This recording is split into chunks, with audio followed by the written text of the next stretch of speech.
Сәлеметсіңдер ме балалар, каналыма қош келдіңдер. Видеомен таныспас бұрын каналға тіркеліп, лайк басуды ұмытпаңдар. Бүгін бұлшықет ұлпаларының құрылысы мен қызметі, адам денесінің бұлшықеттерін жіктеу тақырыбын өтетін боламыз.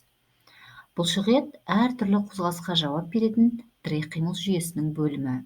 Адам ағзасында 600-ден астам бұлшықет бар. Дененің тепе-теңдігін бұлшықеттер қамтамасыз етеді. Көкет және қабырға аралық бұлшықеттер тыныс алу үдерістеріне қатысады. Жұту, дыбыс түзілу, көз алмасының қимылдауы, қозғалу белсенділігінің барлық типтері бұлшықеттер арқылы жүзеге асады.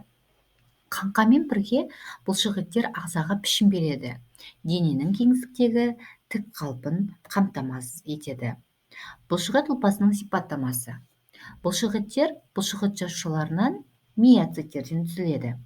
Құрылысы бойынша олар бірыңғай салалы және көлденең жолақты бұлшықеттер болып бөлінеді.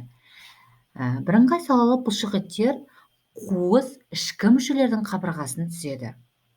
Көлденең жолақты қаңқа бұлшықеттері көлденең жолақтары бар жасушалардан тұрады. Көлденең жолақты бұлшықеті миокардты түзеді. Қуыс ішкі мүшелердің бірыңғай салалы бұлшықеттері сияқты жүрек бұлшықеті тірек қимыл жүйесіне қатысады. Қаңқа бұлшықеттерінің құрылысы.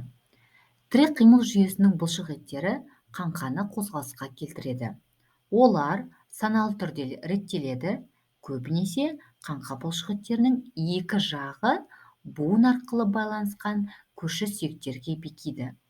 Бұлшықеттер жиырылған кезде қысқарады да, қараңыздар, сүйектерді өзіне тартады. Осылай қаңқа бұлшықеттерді қозғалысқа келтіреді. Бірнеше бұлшықет ғана өзгеше болады. Бұларға шеңберлі бұлшықет, яғни ауызда маңайында орналасқан және көзде, және мимикалық бұлшықеттер жатады. Мимикалық бұлшықеттер бетте орналасады жалпы.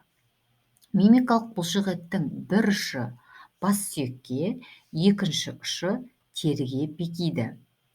Қаңқа бұлшықеттерінің ұшында берік дәнекер ұлпасынан түзілген сіңір орналасқан.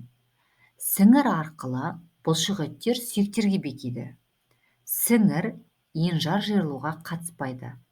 Бұлшықеттер жиырылып, сүйектерді өзіне тартады. Бірақ босаңсыған кезде оларды итере алмайды. Осыған байланысты әрбір сүйекке екі қарама-қарсы әрекет ететін, яғни антагонист бұлшықеттер бекиді. Олар бүгу және жазу болып бөлінеді. Мысал ретінде, екі басты бұлшықетті біз бицепс деп атаймыз. Осы қолдың бұлшықеті, мысалы, жиырылған кезде қол шынтақпен бүгіледі. Ал үш басты бұлшықет трицепс жиырылған кезде ол шынтақпен жазылады. Мына жердегі мысалдан көруіңізге болады, үстіндегі суретте, 80-ші суретте тұр. Бұлшықеттердің негізгі қасиеті ол жиырылғыштық болып табылады. Одан басқа бұлшықеттердің біз жіктей аламыз. Мысалы, дене бөлімдеріне қатысты орналасу бойынша бас, мойын, дене, аяқ-қол бұлшықеттері болып бөлінеді. Пішіні бойынша олар ұзын, қысқа, жалпақ, шеңберлі болып бөлінеді. Орналасу бойынша беткейлік, терең, сыртқы және ішкі, бүйірлік және ортасында орналасқан бұлшықеттер болып бөлінеді. Орындайтын қозғалысы және буынға әсер ету сипаты бойынша бүгу және жазу, әкелетін және апаратын, айналдыратын және көтеретін, түсіретін, қысатын, кеңейтетін деген сияқты бұлшықеттердің түрлері бар. Енді бұлшықеттің қажуына келетін болсақ, ұзақ жұмыс істеу ол бұлшықеттің шаршауына, оның жұмыс қабілетінің төмендеуіне апарып соғады. Нәтижесінде қозғалыс дәлдігі мен күші азаяды. Аз уақыт демалған соң бұлшықет өз қабілетін қайта қалпына келтіреді. Мысалы, өздеріңіз білесіздер, қатты күш түсіретін жұмыс істеген кезде шаршайсыздар, біраз демалғаннан кейін қайтадан өздерінің қалпына келесіздер. Қажуға бұлшықеттің шаршауы емес, жүйке жүйесінің қажуы және зиянды заттардың әсері болады.